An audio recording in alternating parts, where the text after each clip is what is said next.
Halo, perkenalkan, saya Luna Carolina. Saya adalah dosen pengampu mata kuliah Komputer Grafik 1. Pada pertemuan kali ini, saya akan membahas sebuah materi mengenai grids and layout yang merupakan salah satu prinsip penting dalam sebuah penciptaan desain. Dari mata kuliah ini, atau dari materi grids and layout ini, harapannya mahasiswa mampu mendeskripsikan beragam tools dan teknik dalam vektor grafik software, yang mana dalam materi ini adalah Adobe InDesign. Capaian kedua adalah mahasiswa mampu mengaplikasikan vektor dan layout desain untuk memecahkan suatu masalah desain. Yang terakhir, capaiannya adalah mahasiswa mampu membuat layout desain publishing atau desain-desain yang akan dipublikasikan. Sedangkan penugasan, harapannya penugasan dapat menjadikan mahasiswa mampu mengoperasikan tools dasar atau basic tools dalam komputer text layout. Lalu, mahasiswa pun mampu mengoperasikan tools dasar yang sering digunakan dalam membuat visualisasi layout buku dengan menggunakan Adobe InDesign. Kita masuk ke bagian pertama, yaitu layout. Layout merupakan penyusunan elemen-elemen desain yang berhubungan ke dalam sebuah bidang, sehingga membentuk susunan yang artistik. Secara umum, layout juga dikenal sebagai tata letak atau tata letak bidang, dan layout sendiri dapat kita temukan di beragam media cetak hingga media elektronik. Seringkali aktivitas melayout juga disebut dengan istilah manajemen bentuk atau bidang. Lalu mengapa pemahaman tentang layout itu penting? Karena desain yang baik adalah desain dengan layout yang terpadu. Dalam layout sendiri terdapat beberapa prinsip-prinsip yang perlu diterapkan, seperti sequence, emphasize, keseimbangan, dan unity. Sequence adalah urutan perhatian dalam layout atau aliran pandangan mata ketika melihat layout. Layout yang baik dapat mengarahkan kita ke dalam informasi yang disajikan pada layout. Urutan layout sebaiknya diatur sesuai prioritas, misalnya dari informasi yang paling penting sampai ke informasi yang minor atau yang kurang penting. Yang kedua yaitu emphasize, yaitu penekanan di bagian-bagian tertentu pada layout. Penekanan ini berfungsi agar pembaca dapat lebih terarah atau fokus pada bagian yang penting. Emphasize sendiri dapat diciptakan dengan cara memberi ukuran huruf yang jauh lebih besar dibandingkan elemen layout lainnya pada halaman tersebut, lalu menggunakan warna atau kontras yang berbeda dengan latar belakang dan elemen-elemen lainnya. Kemudian meletakkan hal yang paling penting pada posisi yang menarik perhatian. Dan yang terakhir, menggunakan bentuk atau style yang berbeda dengan elemen yang ada di sekitarnya. Prinsip yang ketiga adalah keseimbangan atau balance, yaitu teknik mengatur keseimbangan terhadap elemen layout. Prinsip keseimbangan sendiri terbagi menjadi dua jenis, yaitu keseimbangan simetris dan keseimbangan asimetris. Pada keseimbangan simetris, sisi yang berlawanan harus sama persis agar tercipta sebuah keseimbangan. Sementara pada keseimbangan asimetris, objek-objek yang berlawanan tidak sama atau seimbang. Dalam keseimbangan asimetris, bisa saja salah satu objek berukuran lebih kecil dibandingkan dengan sisi yang lainnya. Prinsip yang terakhir adalah unity, yaitu upaya menciptakan kesatuan pada desain secara keseluruhan, sehingga seluruh elemen yang digunakan harus saling berkaitan dan disusun secara tepat. Berikutnya adalah grids.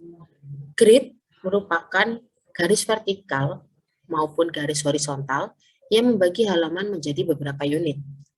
Grid dapat membantu desainer untuk menjaga keteraturan sebuah desain. Lewat penerapan sistem grid, seorang desainer komunikasi visual dapat membuat sistematika perancangan yang konsisten. Terdapat beberapa jenis grid, diantaranya adalah manuskrip grid atau grid satu kolom. Adalah grid dengan struktur yang paling sederhana. Grid ini hanya menggunakan satu kolom, dan struktur utama pada grid ini ditentukan oleh kotak satu kolom di bagian tengah pada layout. Yang kedua adalah column grid atau grid kolom yang tersusun lewat penempatan beberapa kolom dalam formatnya. Penggunaan kolom grid ini lebih fleksibel dan banyak digunakan untuk layout publikasi dengan tingkat yang kompleks atau ketika ingin mengintegrasikan teks dengan ilustrasi. Yang ketiga adalah modular grid atau grid modular, yaitu grid kolom dengan penambahan divisi horizontal atau row atau baris. Dengan demikian, akan terlihat pembagian yang konsisten antara kolom dan barisnya. Untuk contoh dan detail penjelasan, mari kita simak dalam video berikut ini. So today I'm going to share a step-by-step method for you to follow along with so you can actually perfect layout design in your graphic designs each and every time. Today's video doesn't concern logo design, but more the layout of print and web design projects. I've also partnered with 3M Visual Attention Software, also known as VAS, in today's video to show you all about layout and how to use this tool to check if your design layout is achieving the visual hierarchy that I'm looking for. So the first thing I'm going to do is establish a grid for the layout. Now of course you should know the dimensions of your document, so maybe it's A3 as an example. Using a grid can inform the position of different elements on your page, and you're going to create a connection between the different elements that make up your design. This can provide a sense of order to your page layout, providing the reader or the viewer with a clear structural reference to fall back on, and this also increases the success of your design. Now the grid you use is entirely up to you, but here are some popular choices. Now column grids utilize, well, pretty much columns, and they do this by creating areas that run down the page or your design. Column grids are typically used in magazines or brochures, but also a lot of websites incorporate them as well. Now in layout design, the areas that are in between the horizontal flow lines or vertical lines are also known as modules, and these areas will be set up for your content or your negative space. More about that later.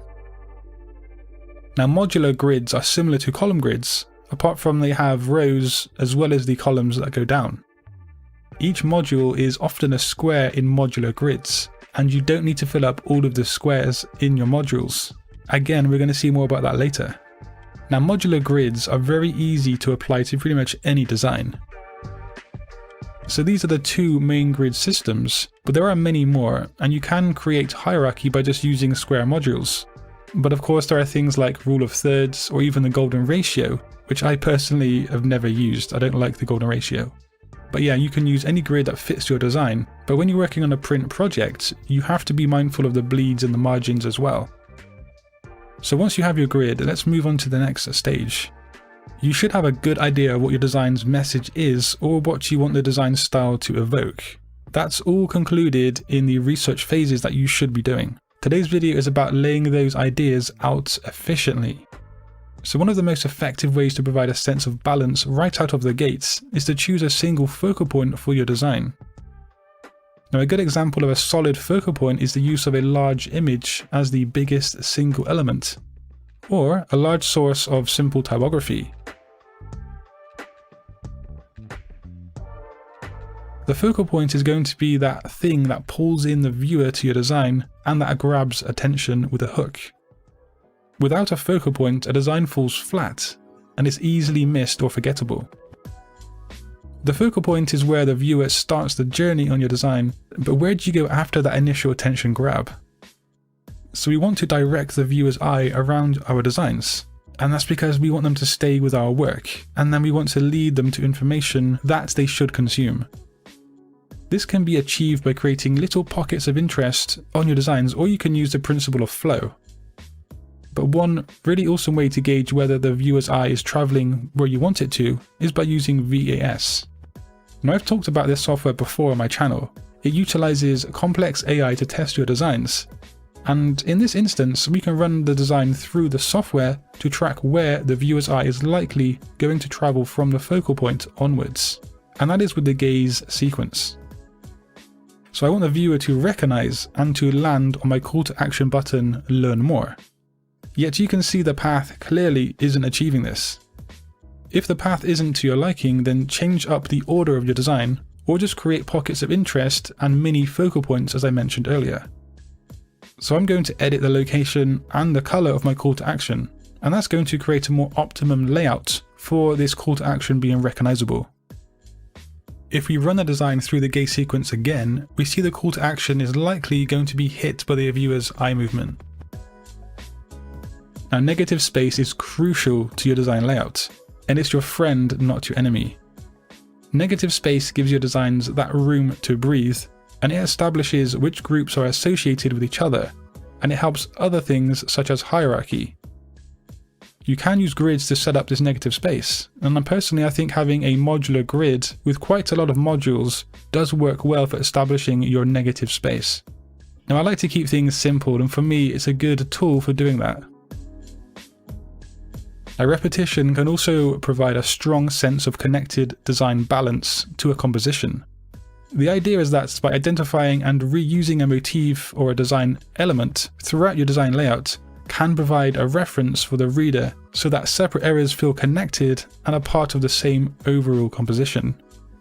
So you can do this by repeating shapes or symbols in areas of your design. Or the method I really like to apply is to use colors to connect different aspects of my design together. So heading back to VAS, if you do run your designs through its testing parameters, you will see how effective your focal point really is. Now remember, this is where the audience is going to start their journey, so you need to have a high score around your focal points. Using faces or human form is a good method. Also, contrasting colors and just simply using size to your advantage works really well. Now I like to use VAS to highlight my focal point and then other important areas that I want the viewer to see as areas of interest. These numbers tell me the percentage likelihood a person will notice these areas of my layout. And then checking the visual elements score, I see what is about the area that is driving my score. This section does relate back to those aspects that I spoke about in regard to faces and contrasting colors and so forth. So here it's intensity, edge, contrast, faces. If I wanted to, I could adjust any of these elements within my design to see if I can increase the probability that it'll attract the viewer. But if you think this software is useful, you can also grab yourself an extended free trial version of VAS. Dari materi yang telah diberikan, kita masuk ke dalam penugasan. Penugasannya ialah membuat sebuah desain buku cerita anak berdasarkan cerita rakyat yang ada di Indonesia. Teknis pengerjaannya yaitu, yang pertama, cerita rakyat wajib berasal dari Indonesia, atau cerita rakyat ini merupakan cerita rakyat Nusantara. Yang kedua, buku terdiri atas 12 halaman, termasuk dengan halaman cover depan, halaman isi, konsep desain, dan cover belakang. Konsep desain di sini adalah halaman yang berisi mengenai alasan atau latar belakang pemilihan cerita rakyat yang teman-teman angkat sebagai cerita dalam buku cerita anak ini. Teknis yang ketiga yaitu dalam setiap halaman buku terdapat ilustrasi. Ilustrasi boleh vektor maupun hand drawing yang telah didigitalisasi. Yang keempat, format pengumpulan buku adalah PDF. Dan yang terakhir, selama prosesnya diwajibkan untuk asistensi dan mendapatkan ACC dari dosen pengampu sebelum mengumpulkan.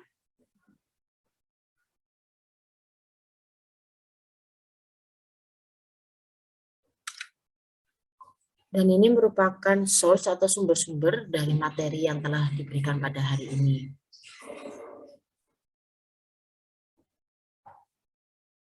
Kita masuk ke bagian akhir. Terima kasih teman-teman atas akses untuk melihat materi ini. Kita berjumpa lagi di lain waktu.